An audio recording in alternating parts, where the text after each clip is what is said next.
Today, let's see fracture text 2. Okay. Questions 15 to 22. First question, in the first paragraph, the writer questions whether. So it's about conditional, right? So let's see any questions are there. The American Psychiatric Association recognized attention deficit hyperactivity disorder as a childhood disorder in 1960, but it was until 1978 that the condition was formally recognized as afflicting adults. So till 1960 it was childhood disorder, later it was for adults. In recent years, the USA has seen a 40% rise in diagnosis of ADHD in children. So this is about recent report. It could be that when they say like it could be that this is as conditional. It here mean the rise. Okay, the disorder is becoming more prevalent or seems more plausible. Doctors are making the diagnosis more frequently. So the rise they are talking in the way either it could be more prevalent or more reasonable that the doctors are making the diagnosis very frequently. So this is what they say in conditional way for the 40% rise.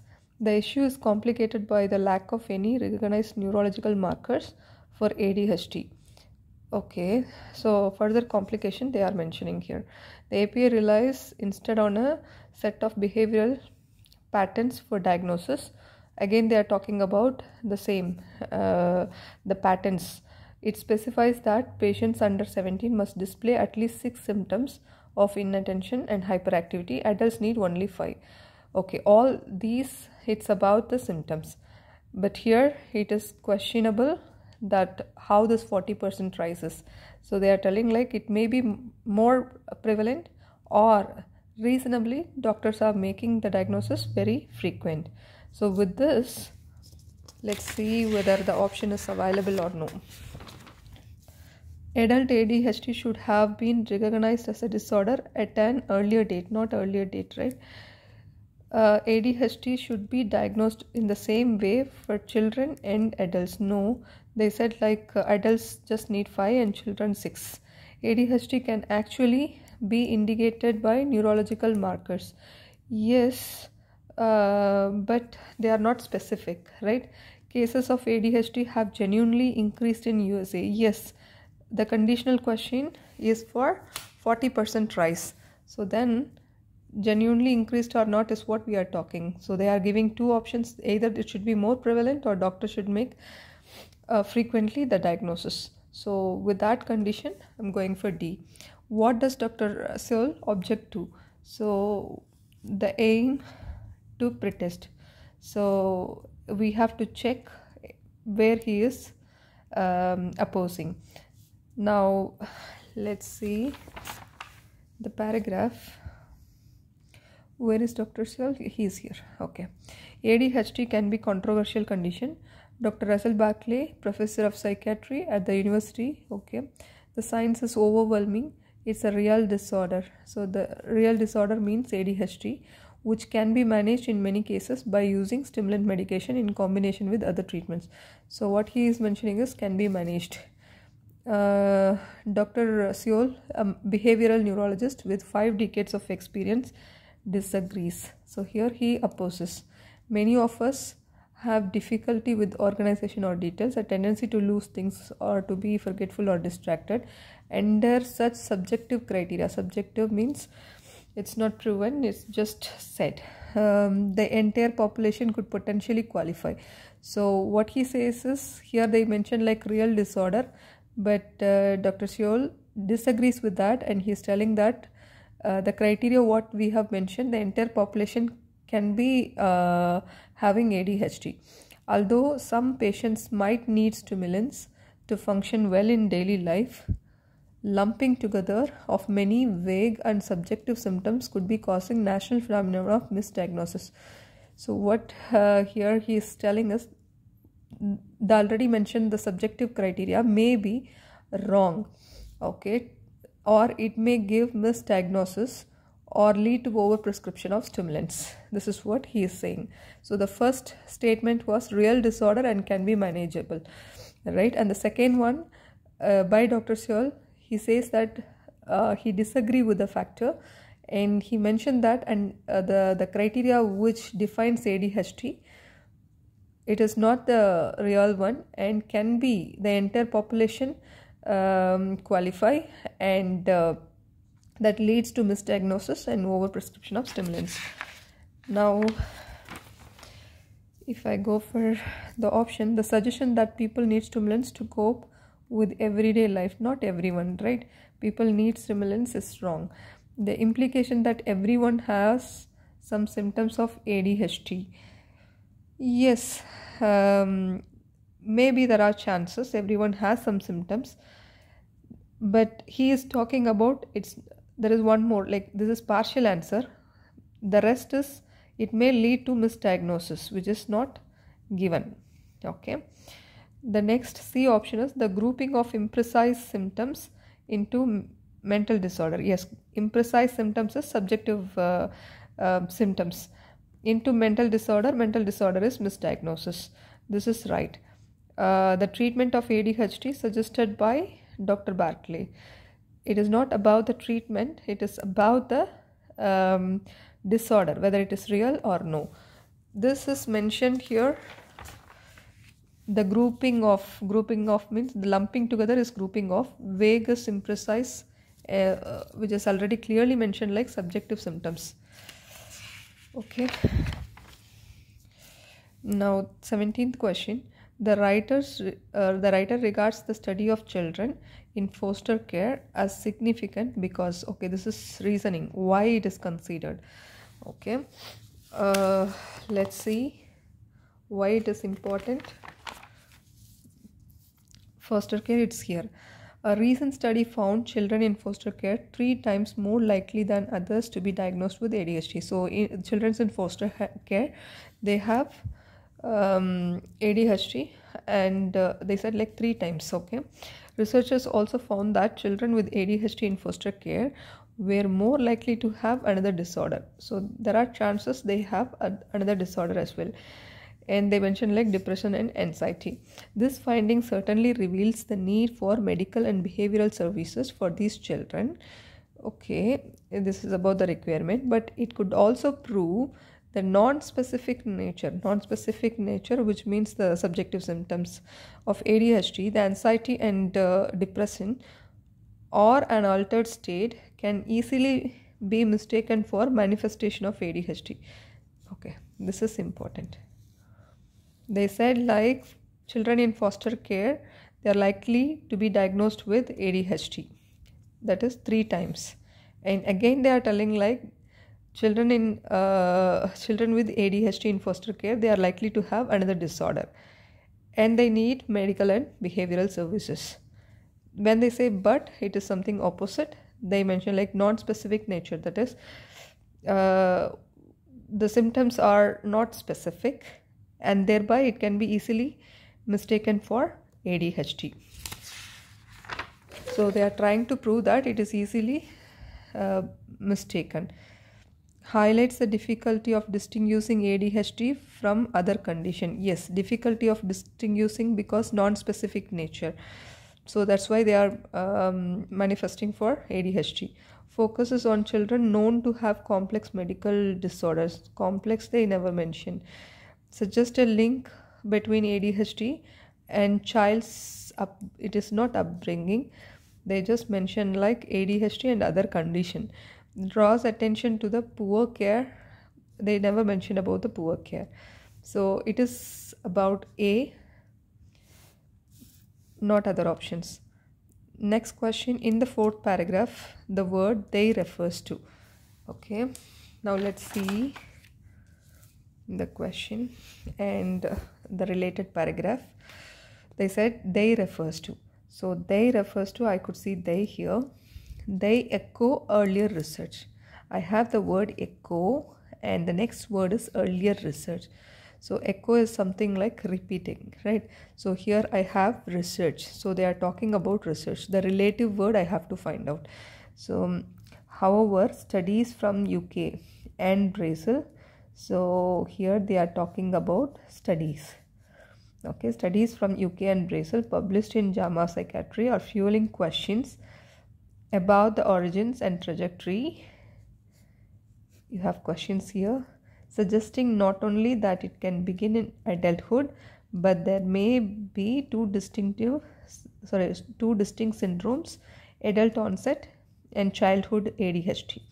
Now when they say like they echo earlier research, they repeat the earlier research.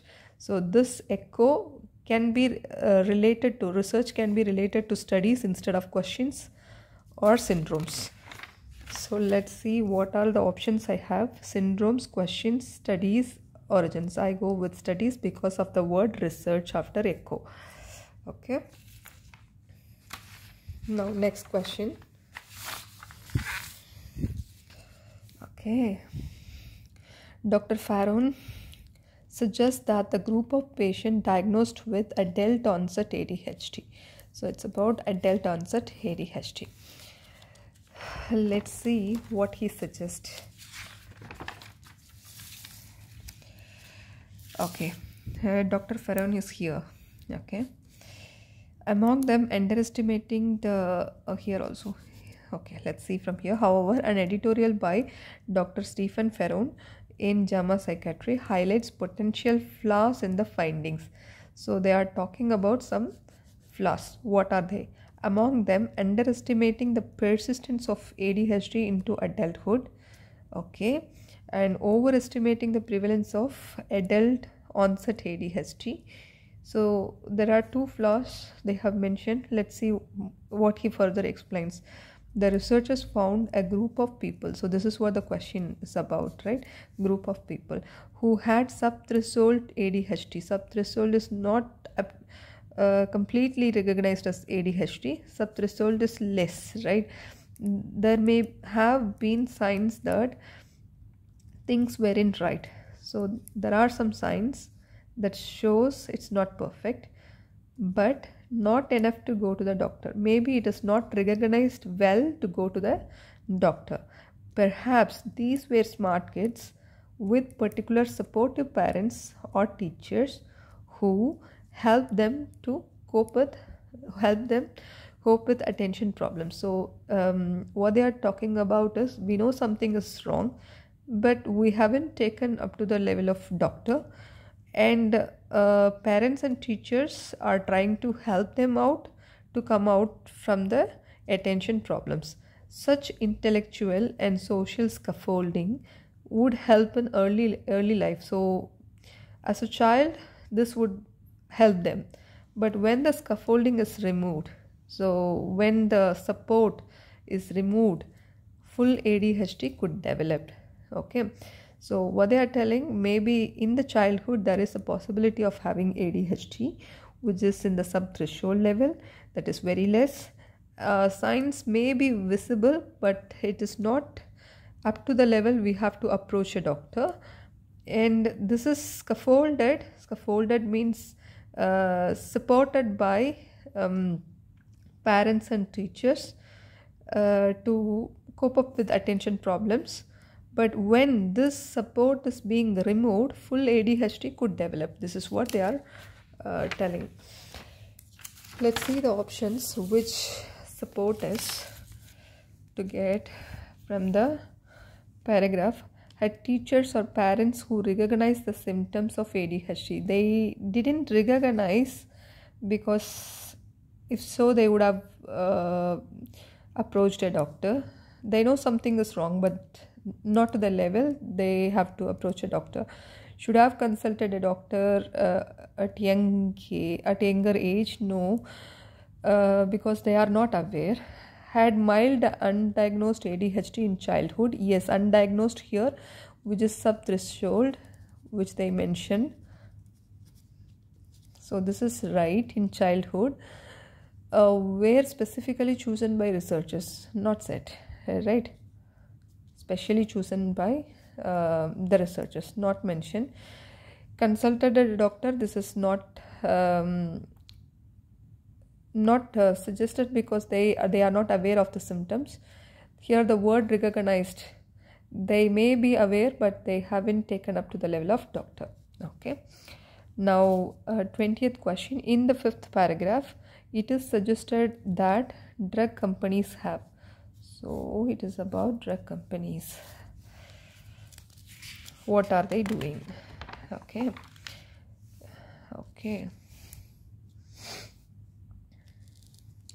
Until this century, it's 5th paragraph, right?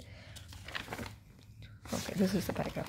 Until this century, adult ADHD was seldom diagnosed disorder. Okay.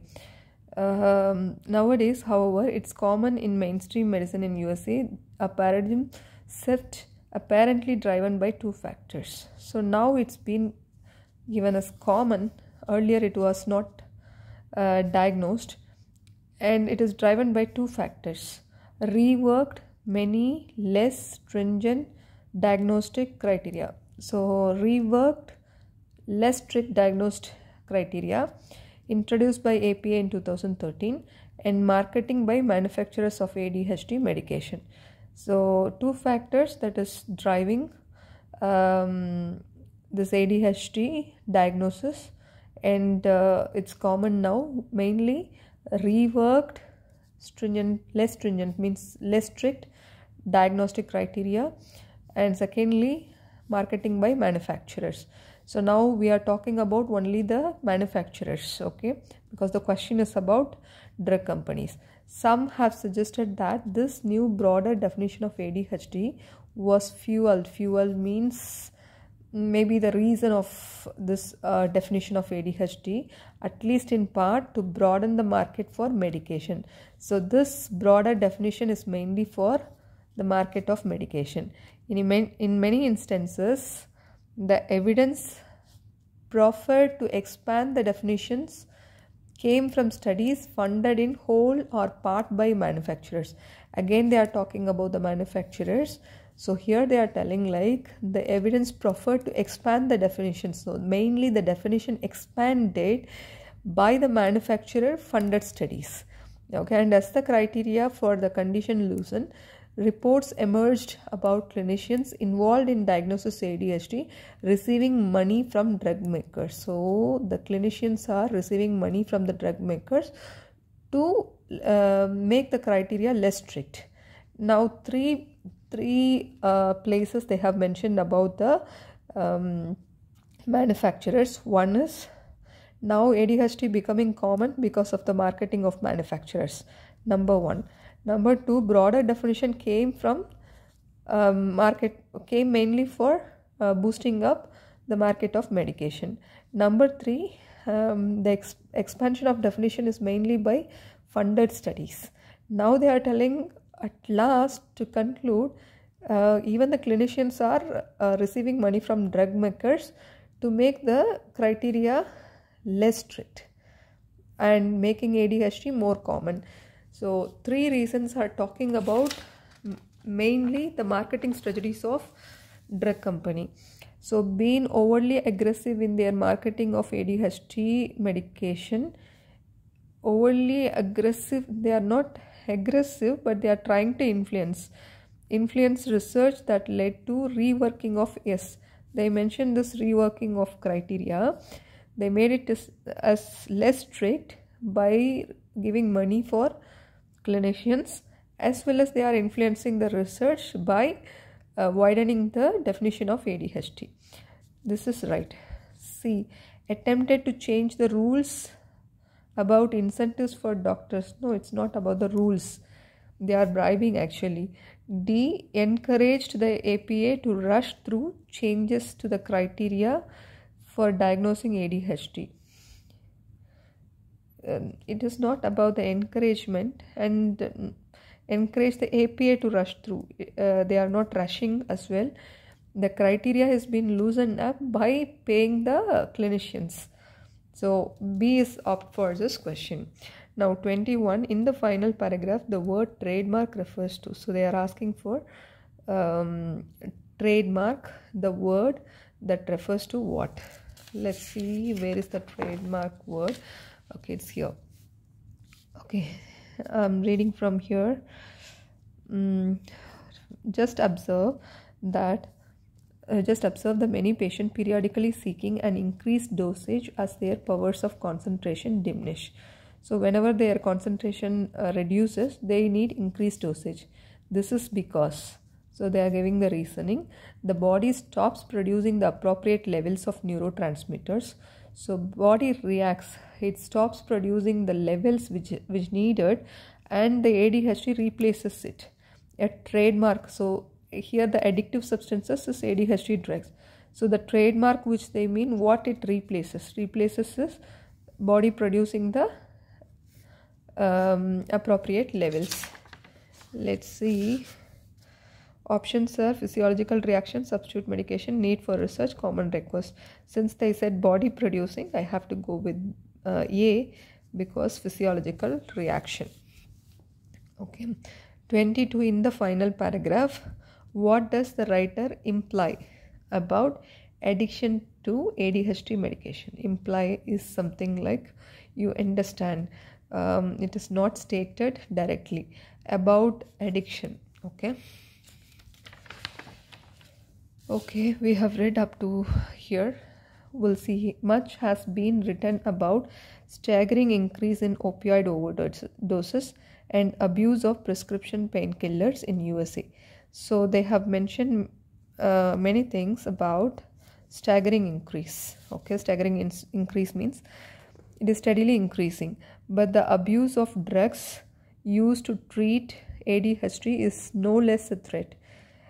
Here they mention but to state something very important, other than opioid overdoses, even the drugs that is treated for ADHD is no less a threat, means it's also to be considered as threat. While opioids are more lethal than prescription stimulants, there are parallels, meaning equivalent, between the opioid epidemic and the increase in problems tied to stimulants. So they say opioid epidemic and increase in problems that is tied to stimulants are parallels, equivalent. In the former, users switch from prescription narcotics to heroin and illicit fentanyl. So they are talking about opioid epidemic. What will be the effect? Again, they are talking about ADHD. With ADHD drugs, the patient are switching from legally prescribed stimulants to illicit ones. Okay, so this is important. Stimulants to illicit ones, the effect they are talking about. The medication is particularly prone to abuse. The medication here, ADHD drugs, specifically, they are telling prone to abuse people. Why? Because they feel it improves their lives, right? So this is important, because the question is about what they try to say about the addiction. These drugs are antidepressants, aid weight loss and improve confidence, and can be abused by students seeking to improve their focus or academic performance. Basically, they are telling the medication is particularly used to abuse. Why? Because they feel confident and it is helping their lives. So more work need to be done before we can settle the questions surrounding the diagnosis and treatment of ADHD. So before we try to approach for diagnosis and treatment, we have to settle down with these kind of addiction. Okay, so this is what they said, so more work needs to be done, which we are not aware of. Okay, we are still roaming around the details about diagnosis and treatment of ADHD. Now let's see what is given. It is unlikely to turn into a problem. Unlikely to turn into a problem is wrong. It is likely to turn into a problem. Okay, the effects are more marked in certain sectors of population, not certain sectors, for all those who are consuming. Insufficient attention seems to have paid to it. Yes, we didn't concentrate on abuse. The reasons for it are not yet fully understood. Not yet fully understood is wrong. We already stated that this is same parallels to opioid epidemic. Insufficient attention seems to have paid it. Yes, right, because we haven't concentrated on the addiction part. Hope it helps. Thank you so much.